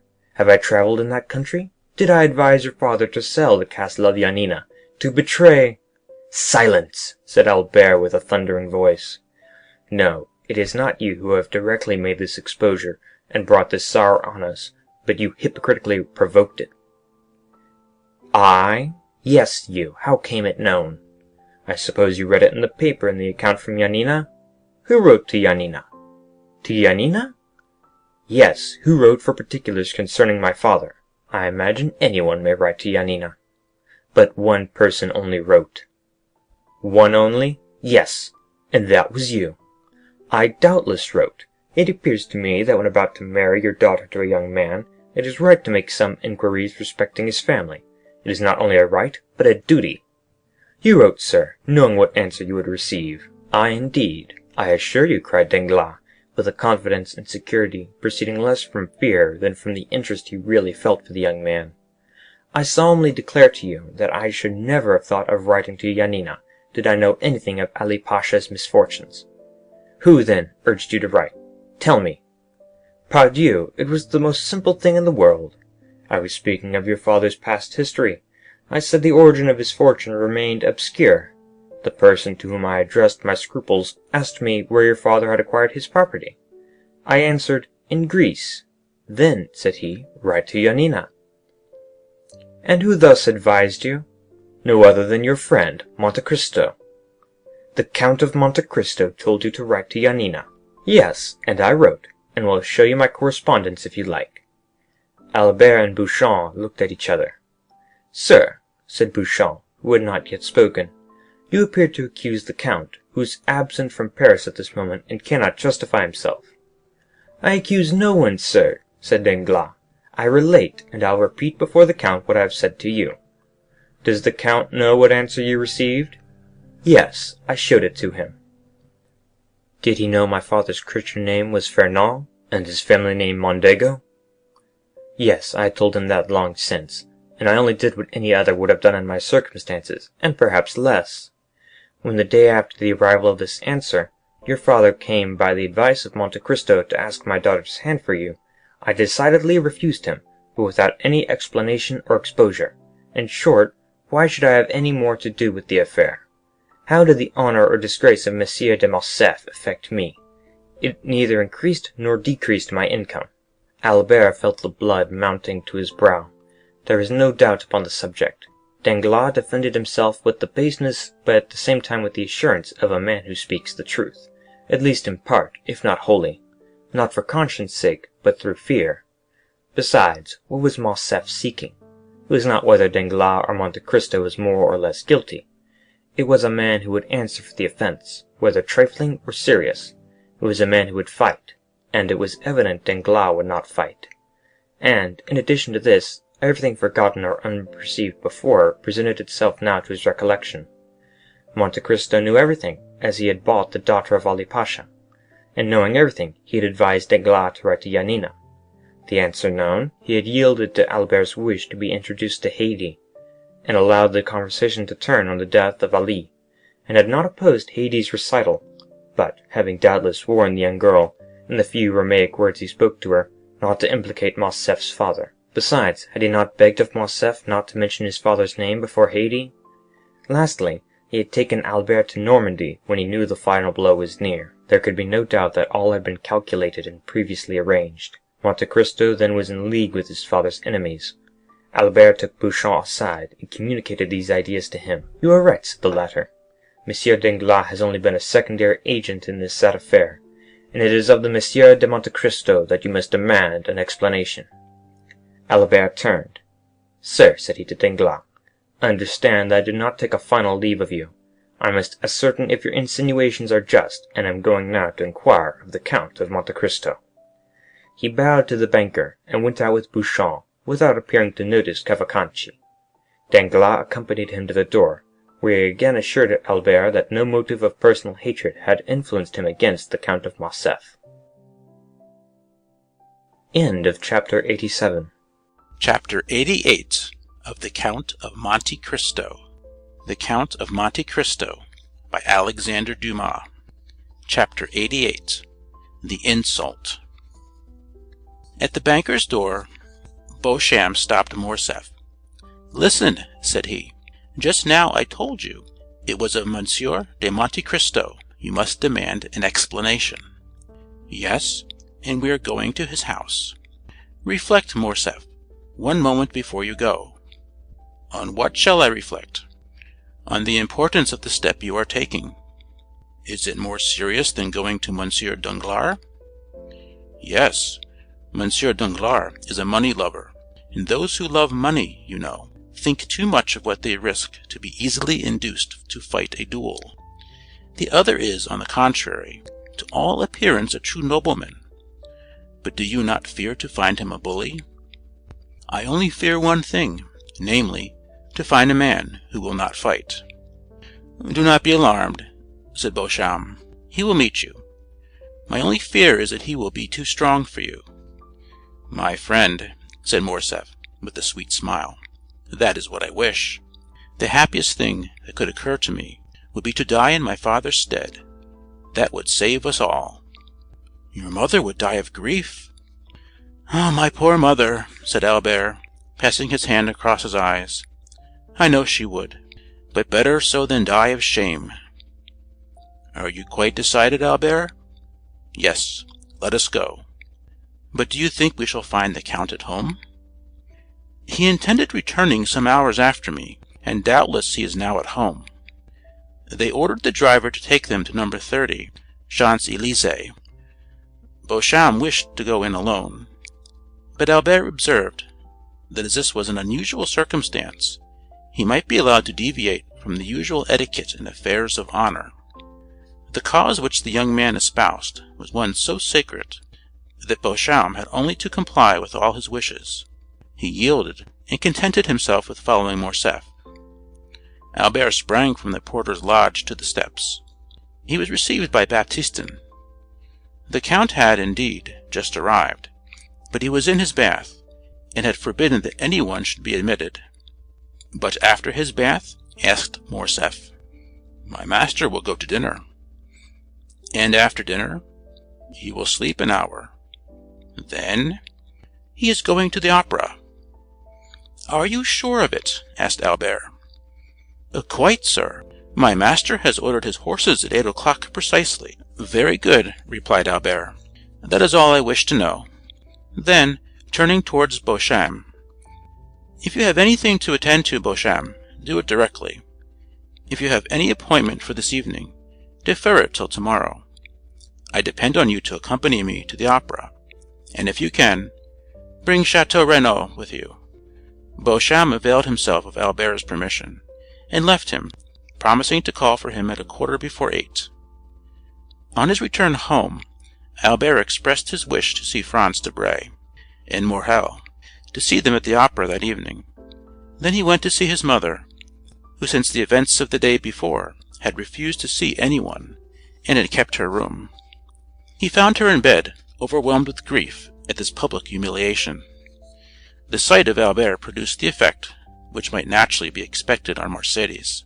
She pressed her son's hand, and sobbed aloud, but her tears relieved her. Albert stood one moment speechless by the side of his mother's bed.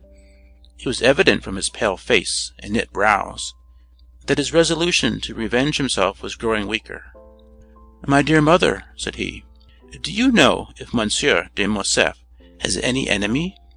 Mercédès started. She noticed that the young man did not say, "My father." "My son," she said, "persons in the Count's situation have many secret enemies. Those who are known are not the most dangerous."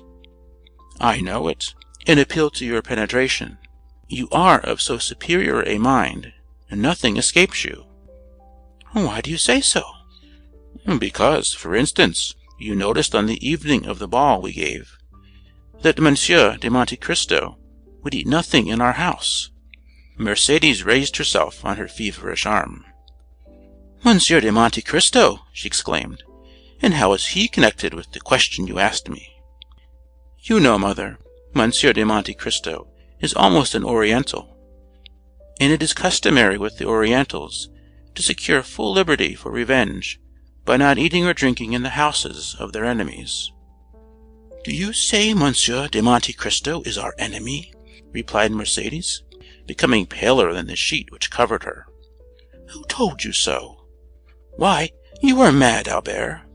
Monsieur de Monte Cristo has only shown us kindness. Monsieur de Monte Cristo saved your life. You yourself presented him to us. Oh, I entreat you, my son, if you had entertained such an idea, dispel it. And my counsel to you, nay, my prayer, is to retain his friendship." "Mother," replied the young man, "you have especial reasons for telling me to conciliate that man." "I?" said Mercédès, blushing as rapidly as she had turned pale, and again becoming paler than ever. "Yes, doubtless. And is it not that he may never do us any harm?" Mercédès shuddered, and, fixing on her son a scrutinizing gaze, "You speak strangely," said she to Albert, "and you appear to have some singular prejudices. What has the Count done? 3 days since you were with him in Normandy, only 3 days since we looked on him as our best friend." An ironical smile passed over Albert's lips. Mercédès saw it, and with the double instinct of woman and mother guessed all. But as she was prudent and strong-minded, she concealed both her sorrows and her fears. Albert was silent. An instant after, the Countess resumed. "You came to inquire after my health. I will candidly acknowledge that I am not well. You should install yourself here, and cheer my solitude. I do not wish to be left alone." "Mother," said the young man, "you know how gladly I would obey your wish, but an urgent and important affair obliges me to leave you for the whole evening." "Well," replied Mercédès, sighing, "go, Albert. I will not make you a slave to your filial piety." Albert pretended he did not hear, bowed to his mother, and quitted her. Scarcely had he shut her door, when Mercédès called a confidential servant, and ordered him to follow Albert wherever he should go that evening, and to come and tell her immediately what he observed. Then she rang for her lady's maid, and, weak as she was, she dressed, in order to be ready for whatever might happen. The footman's mission was an easy one. Albert went to his room and dressed with unusual care. At 10 minutes to 8, Beauchamp arrived. He had seen Château Renaud, who had promised to be in the orchestra before the curtain was raised. Both got into Albert's coupe, and, as the young man had no reason to conceal where he was going, he called aloud, "To the opera." In his impatience he arrived before the beginning of the performance. Château Renaud was at his post. Apprised by Beauchamp of the circumstances, he required no explanation from Albert.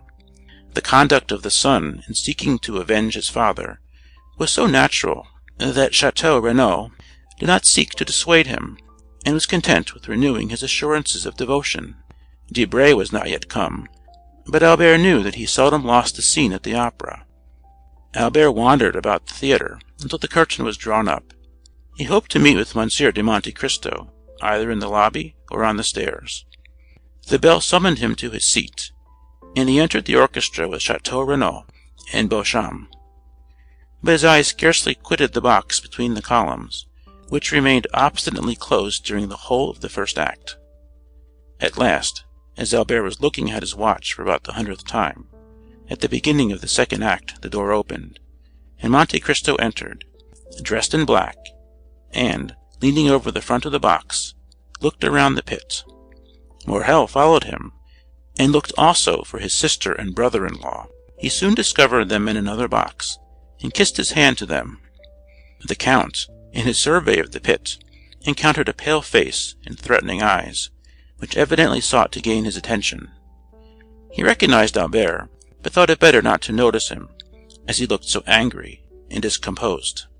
Without communicating his thoughts to his companion, he sat down, drew out his opera-glass, and looked another way. Although apparently not noticing Albert, he did not, however, lose sight of him, and when the curtain fell at the end of the second act, he saw him leave the orchestra with his two friends. Then his head was seen passing at the back of the boxes, and the Count knew that the approaching storm was intended to fall on him. He was at the moment conversing cheerfully with Morrel, but he was well prepared for what might happen. The door opened, and Monte Cristo, turning round, saw Albert, pale and trembling, followed by Beauchamp and Château Renaud.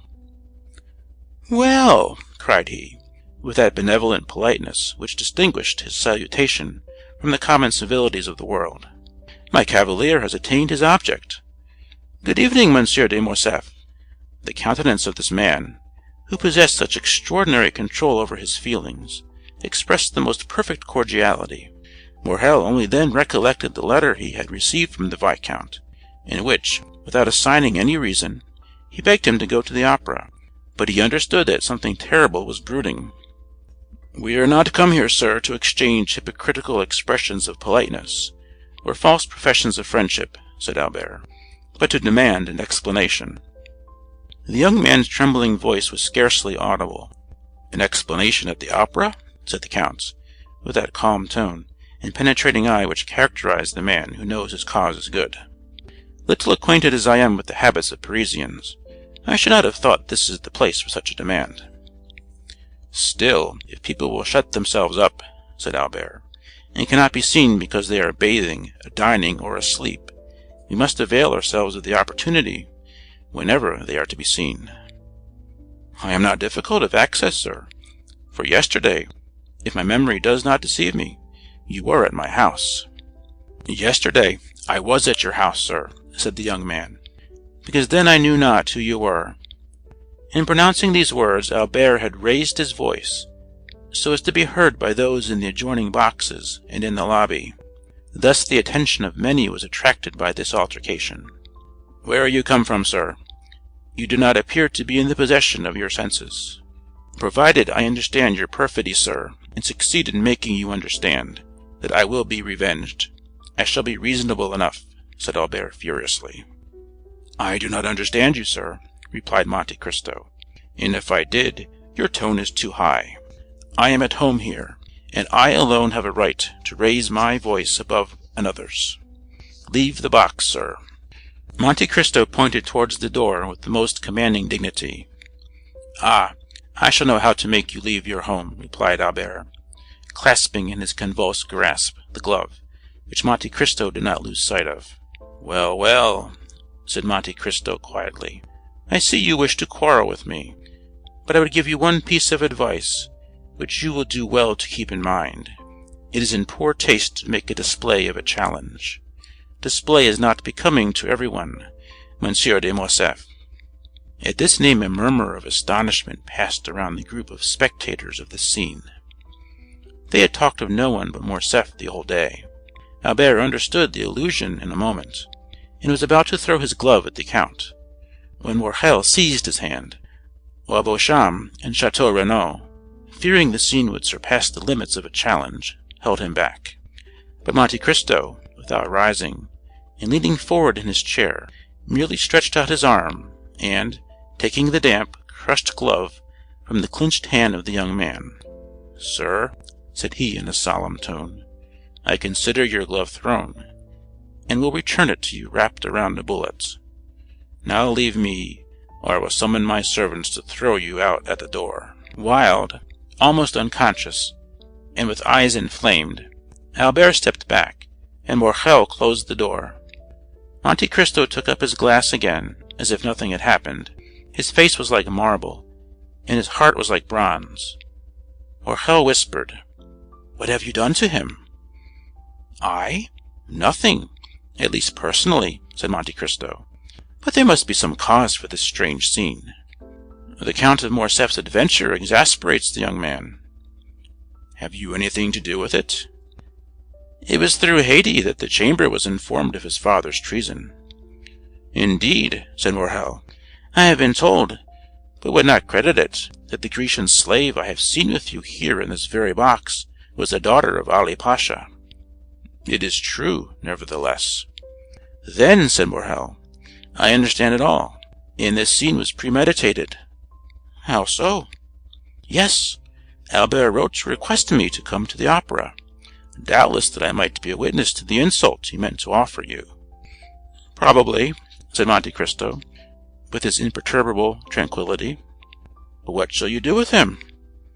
"With whom?" "With Albert." "What shall I do with Albert?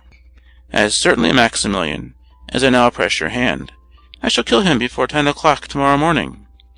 Morrel, in his turn, took Monte Cristo's hand in both of his, and he shuddered to feel how cold and steady it was.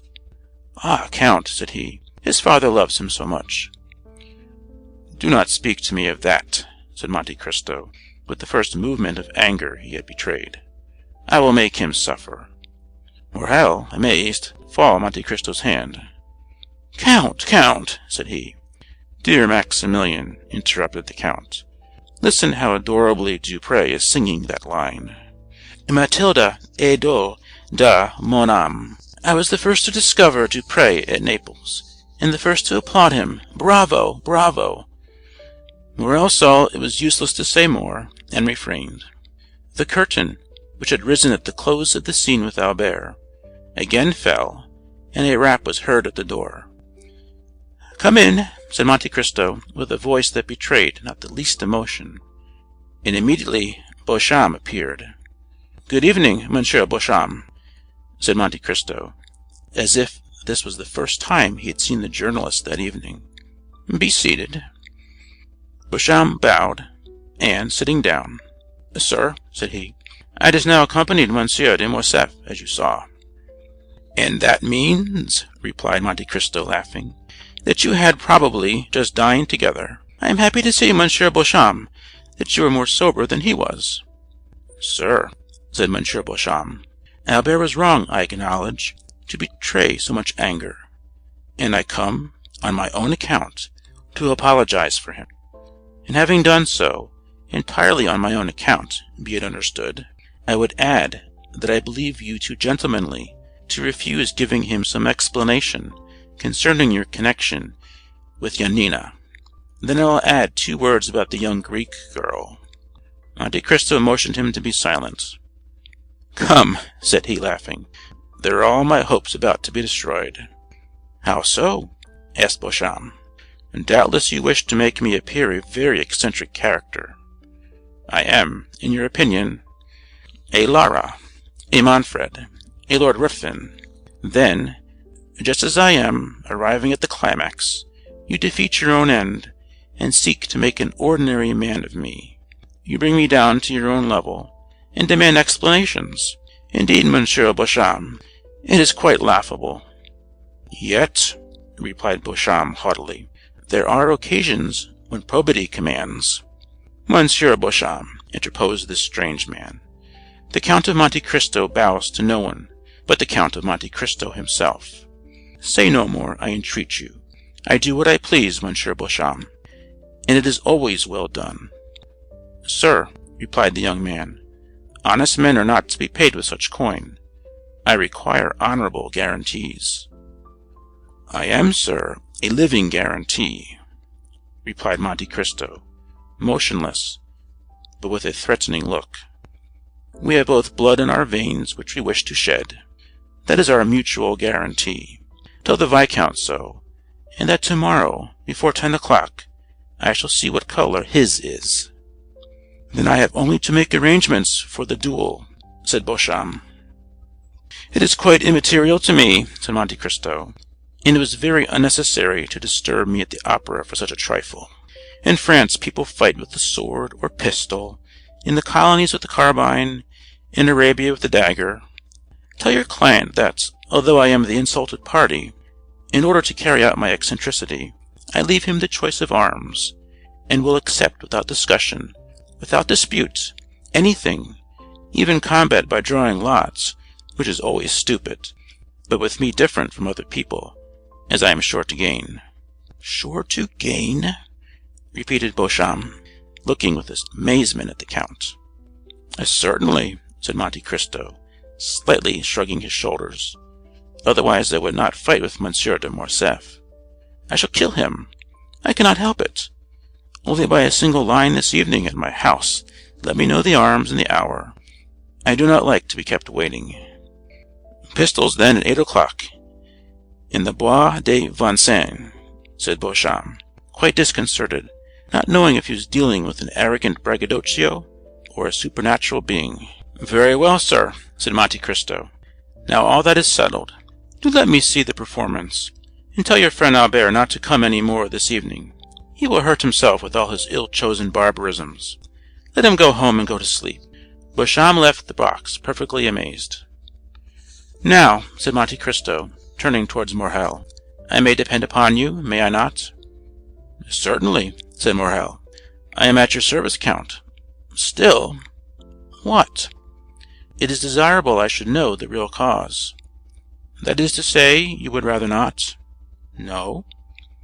"The young man himself is acting blindfolded, and knows not the true cause, which is known only to God and to me. But I give you my word, Morrel, that God, who does know it, will be on our side." "Enough," said Morrel. "Who is your second witness?" "I know no one in Paris, Morrel, in whom I could confer that honor besides you and your brother Emmanuel. Do you think Emmanuel would oblige me?" "I will answer for him, Count." "Well, that is all I require. Tomorrow morning at 7 o'clock. You will be with me, will you not?" "We will." "Hush! The curtain is rising. Listen! I never lose a note of this opera, if I can avoid it. The music of William Tell is so sweet." End of chapter 88. Chapter 89 of the Count of Monte Cristo. The Count of Monte Cristo by Alexandre Dumas. Chapter 89. A Nocturnal Interview. Monte Cristo waited, according to his usual custom, until Dupré had sung his famous Suivez-moi. Then he rose and went out. Morrel took leave of him at the door, renewing his promise to be with him the next morning at 7 o'clock, and to bring Emmanuel. Then he stepped into his coupe calm and smiling, and was at home in 5 minutes. No one who knew the count could mistake his expression when, on entering, he said, "Ali, bring me my pistols with the ivory cross." Ali brought the box to his master, who examined the weapons with a solicitude very natural to a man who is about to entrust his life to a little powder and shot. These were pistols of an especial pattern, which Monte Cristo had had made for target practice in his own room. A cap was sufficient to drive out the bullet, and from the adjoining room no one would have suspected that the count was, as sportsmen would say, keeping his hand in. He was just taking one up and looking for the point to aim at on a little iron plate which served him as a target, when his study door opened and Baptistin entered. Before he had spoken a word, the count saw in the next room a veiled woman, who had followed closely after Baptistin, and now, seeing the count with the pistol in his hand and swords on the table, rushed in. Baptistin looked at his master, who made a sign to him, and he went out, closing the door after him. "Who are you, madame?" said the count to the veiled woman. The stranger cast one look around her to be certain that they were quite alone. Then, bending as if she would have knelt, and joining her hands, she said with an accent of despair, "Edmond, you will not kill my son?" The count retreated a step, uttered a slight exclamation, and let fall the pistol he held. "What name did you pronounce then, Madame de Morcerf?" said he. "Yours," cried she, throwing back her veil, "yours, which I alone perhaps have not forgotten. Edmond, it is not Madame de Morcerf who has come to you, it is Mercédès."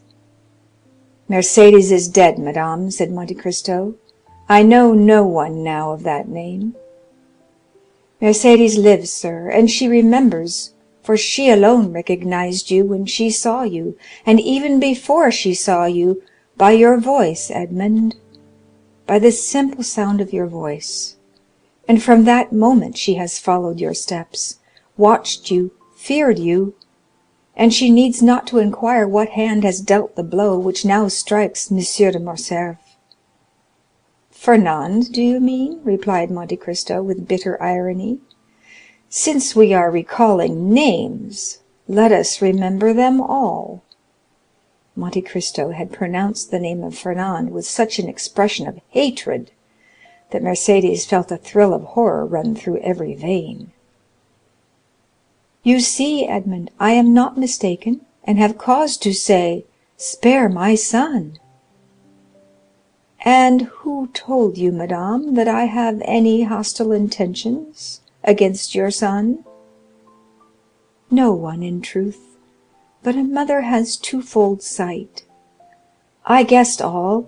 I followed him this evening to the opera, and concealed in a parquet box have seen all."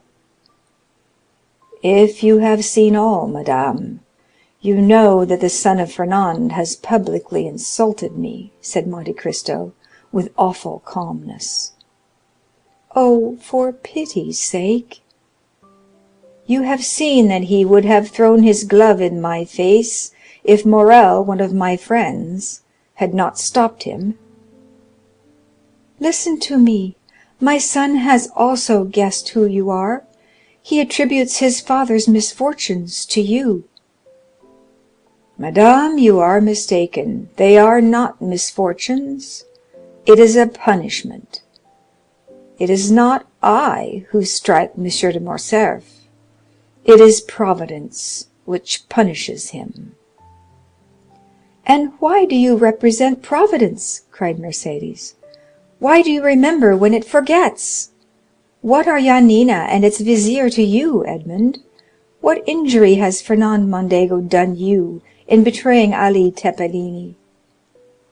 "Ah, madame," replied Monte Cristo, "all this is an affair between the French captain and the daughter of Vasiliki. It does not concern me, you are right. and if I have sworn to revenge myself, it is not on the French captain or the Count of Morcerf, but on the fisherman Fernand, the husband of Mercédès the Catalane." "Ah, sir," cried the countess, "how terrible a vengeance for a fault which fatality made me commit! For I am the only culprit, Edmond, and if you owe revenge to anyone, it is to me, who had not fortitude to bear your absence and my solitude." "But," exclaimed Monte Cristo, "why was I absent? And why were you alone?" "Because you had been arrested, Edmond, and were a prisoner." "And why was I arrested? Why was I a prisoner?" "I do not know," said Mercédès. "You do not, madame; at least, I hope not. But I will tell you. I was arrested and became a prisoner because, under the arbor of La Réserve, the day before I was to marry you, a man named Danglars wrote this letter, which the fisherman Fernand himself posted." Monte Cristo went to a secretary, opened a drawer by a spring, from which he took a paper which had lost its original color, and the ink of which had become a rusty hue. This he placed in the hands of Mercédès. It was Danglars' letter to the king's attorney, which the Count of Monte Cristo, disguised as a clerk from the house of Thomson and French, had taken from the file against Edmond Dantès on the day he had paid the 200,000 francs to M. de Boville. Mercédès read with terror the following lines: "The king's attorney is informed by a friend to the throne and religion that one Edmond Dantès, second in command on board the Pharaon, this day arrived from Smyrna, after having touched at Naples and Porto Ferrajo, is the bearer of a letter from Murat to the usurper, and of another letter from the usurper to the Bonapartist Club in Paris. Ample corroboration of this statement may be obtained by arresting the above-mentioned Edmond Dantès, who either carries the letter for Paris about with him, or has it at his father's abode. Should it not be found in the possession of either father or son, then it will assuredly be discovered in the cabin belonging to the said Dantès on board the Pharaon." "How dreadful!" said Mercédès, passing her hand across her brow, moist with perspiration. "And that letter?" "I bought it for 200,000 francs, madame," said Monte Cristo; "but that is a trifle, since it enables me to justify myself to you." "And the result of that letter?" "You well know, madame, was my arrest. But you do not know how long that arrest lasted. You do not know that I remained for 14 years within a quarter of a league of you, in a dungeon in the Château d'If. You do not know that every day of those 14 years I renewed the vow of vengeance which I had made the first day, and yet I was not aware that you had married Fernand, my calumniator, and that my father had died of hunger." "Can it be?" cried Mercédès, shuddering. "That is what I heard on leaving my prison 14 years after I had entered it, and that is why, on account of the living Mercédès and my deceased father, I have sworn to revenge myself on Fernand, and I have revenged myself." "And you are sure the unhappy Fernand did that?" "I am satisfied, madame, that he did what I have told you. Besides, that is not much more odious than that a Frenchman by adoption should pass over to the English, that a Spaniard by birth should have fought against the Spaniards, that a stipendiary of Ali should have betrayed and murdered Ali. Compared with such things, what is the letter you have just read? A lover's deception, which the woman who has married that man ought certainly to forgive, but not so the lover who was to have married her. Well, the French did not avenge themselves on the traitor. The Spaniards did not shoot the traitor. Ali in his tomb left the traitor unpunished. But I, betrayed, sacrificed, buried, have risen from my tomb, by the grace of God, to punish that man. He sends me for that purpose, and here I am." The poor woman's head and arms fell, her legs bent under her, and she fell on her knees. "Forgive, Edmond, forgive for my sake, who love you still." The dignity of the wife checked the fervor of the lover and the mother. Her forehead almost touched the carpet when the count sprang forward and raised her. Then, seated on a chair, she looked at the manly countenance of Monte Cristo, on which grief and hatred still impressed a threatening expression. "Not crush that accursed race," murmured he, "abandon my purpose at the moment of its accomplishment? Impossible, madame, impossible." "Edmond," said the poor mother, who tried every means, "when I call you Edmond, why do you not call me Mercédès?" "Mercédès," repeated Monte Cristo. "Mercédès.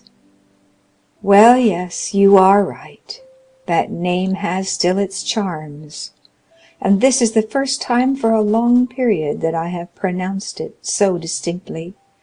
Oh, Mercédès, I have uttered your name with the sigh of melancholy, with the groan of sorrow, with the last effort of despair.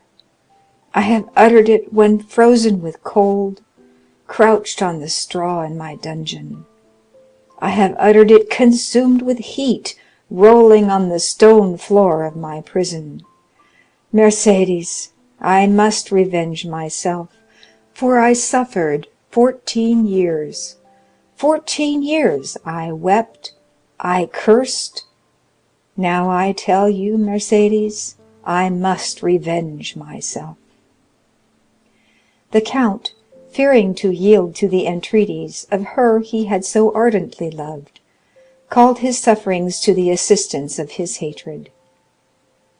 "Revenge yourself, then, Edmond," cried the poor mother, "but let your vengeance fall on the culprits, on him, on me, but not on my son."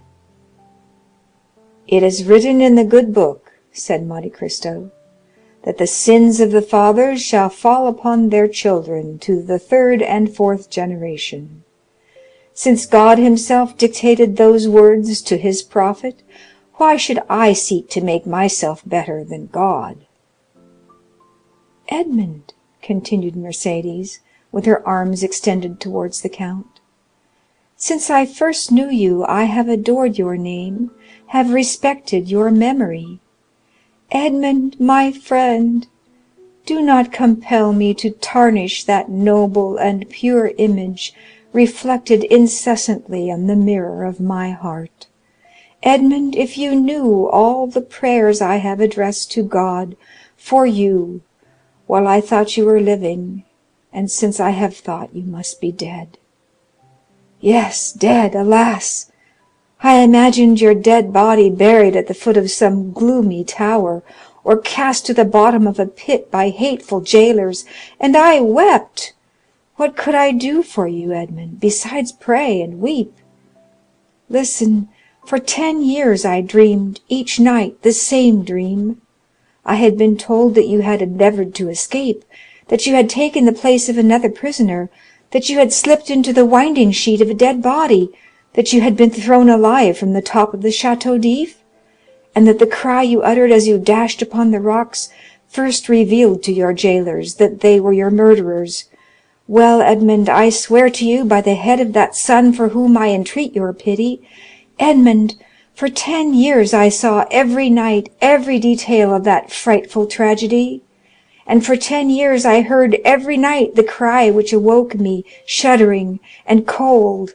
And I too, Edmond, oh, believe me, guilty as I was, oh, yes, I too have suffered much. Have you known what it is to have your father starved to death in your absence? Cried Monte Cristo, thrusting his hands into his hair. Have you seen the woman you loved giving her hand to your rival while you were perishing at the bottom of a dungeon? No, interrupted Mercédès, but I have seen him whom I loved on the point of murdering my son. Mercédès uttered these words with such deep anguish, with an accent of such intense despair, that Monte Cristo could not restrain a sob. The lion was daunted, the avenger was conquered. "What do you ask of me?" said he. "Your son's life? Well, he shall live." Mercédès uttered a cry which made the tears start from Monte Cristo's eyes. But these tears disappeared almost instantaneously, for doubtless God had sent some angel to collect them. Far more precious were they in his eyes than the richest pearls of Guzerat and Ophir. "Oh," said she, seizing the count's hand and raising it to her lips, "oh, thank you, Edmond. Now you are exactly what I dreamt you were, the man I always loved. Oh, now I may say so." "So much the better," replied Monte Cristo, "as that poor Edmond will not have long to be loved by you. Death is about to return to the tomb, the phantom to retire in darkness." "What do you say, Edmond?" "I say, since you command me, Mercédès, I must die." "Die? And why so? Who talks of dying? Whence have you these ideas of death?"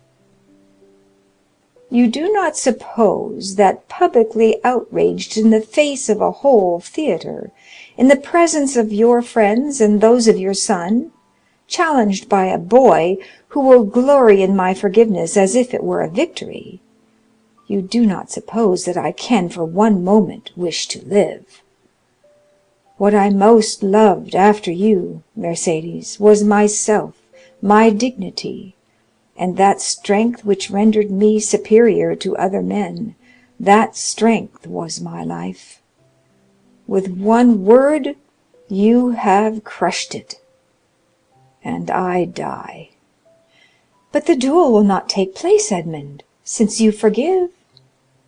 "It will take place," said Monte Cristo in a most solemn tone, "but instead of your son's blood to stain the ground, mine will flow."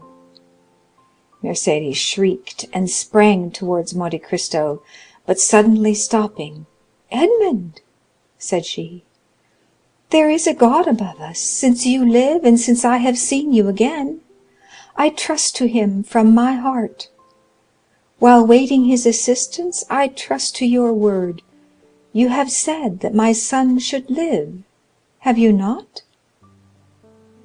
"Yes, madam, he shall live," said Monte Cristo, surprised that without more emotion Mercédès had accepted the heroic sacrifice he made for her.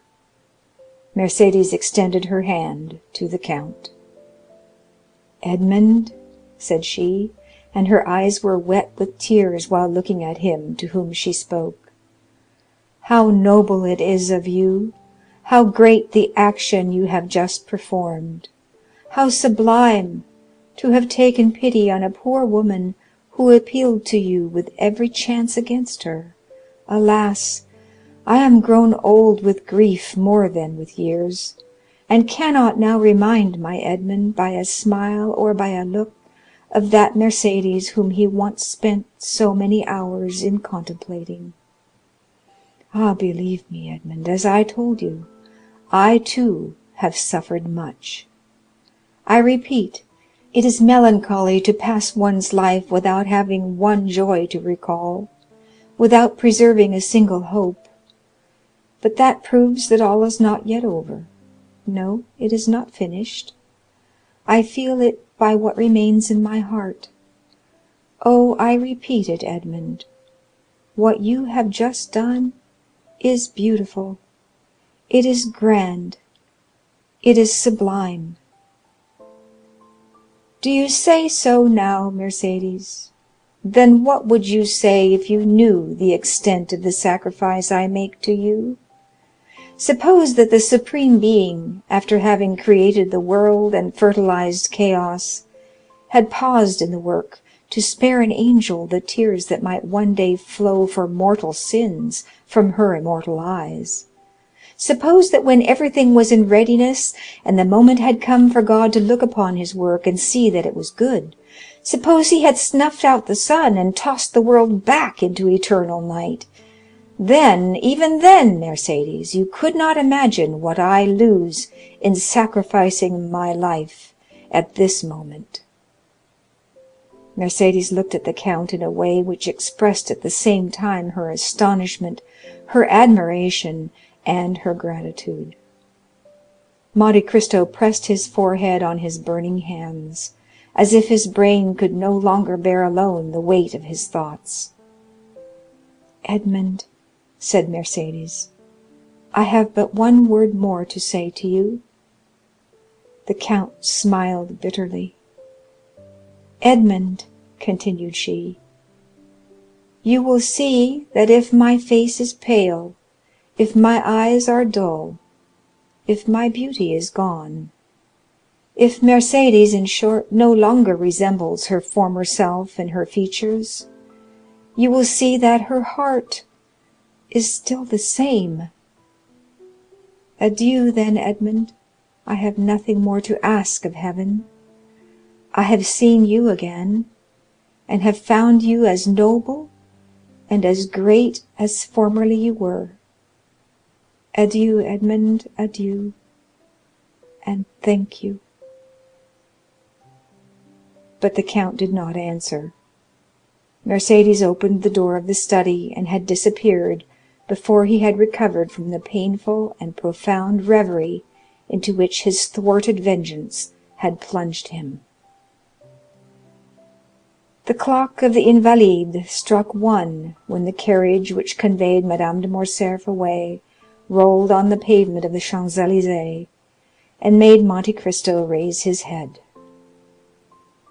"What a fool I was," said he, "not to tear my heart out on the day when I resolved to avenge myself."